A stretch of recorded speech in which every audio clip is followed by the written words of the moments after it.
My name is Karin Janssen.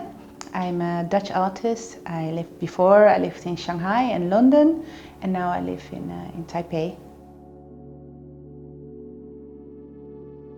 So my studio is up really high, as you saw, on the 11th floor. So that means I can see all the way over the city to the mountains. And so I see lots of skies, lots of light. And it's a very nice place to be here. I need to be in my studio every day. It sustains me.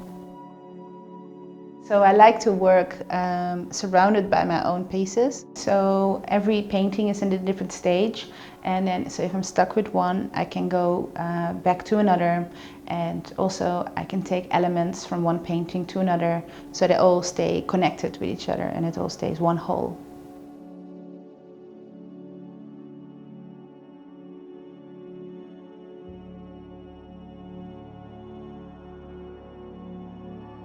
The exhibition Escape the Solastalgia in New Taipei City Art Center is the second solo exhibition I've had in Taiwan, and it shows my work in a period of transition.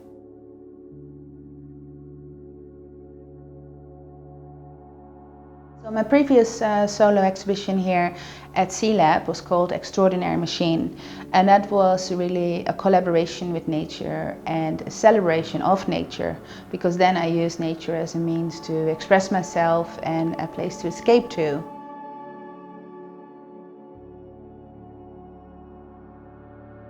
Then after that I got hit by the seriousness of climate change and the psychological distress that goes with that.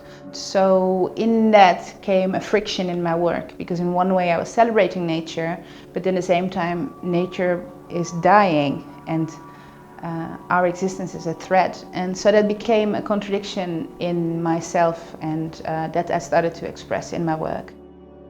That's what solastalgia means. So that's the grief caused by climate change and the world falling apart. So the inner turmoil of contradictions, that is what I reflect upon in my work. So I've been studying the psychology of climate change to better understand why we react to the climate crisis the way we do or the way we don't, and if there's also a way to influence it, how we react. Pull the global narrative into my own experience and how I deal with the contradictions of guilt and shame versus hope and action. So this I depict in images of vulnerable hearts, or on weak spines and oil spills and dolphins who did or did not return to Venice when the pandemic hit. They didn't.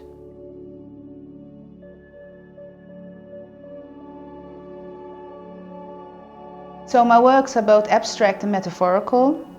Out of the eater something to eat, out of the strong something sweet is partly inspired on Samson's biblical riddle, and partly by Sally Weintraub's theory on the psychological roots of the climate crisis.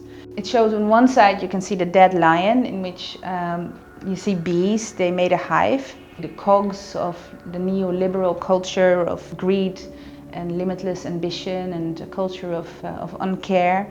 And you see the orchid leaking poison.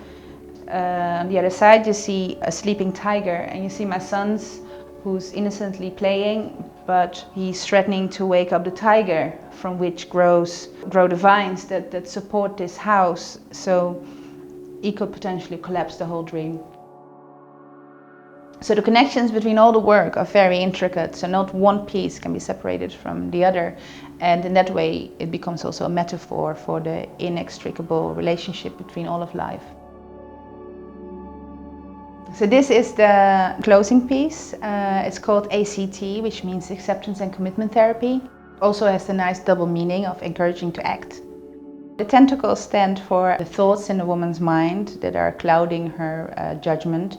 But regardless of that, she's still taking action, and her hands are covered in this red slick, which is oil or blood, so that indicates that she's guilty and therefore imperfect. But regardless of that, she still takes action, and that is what we need. The climate crisis needs imperfect warriors.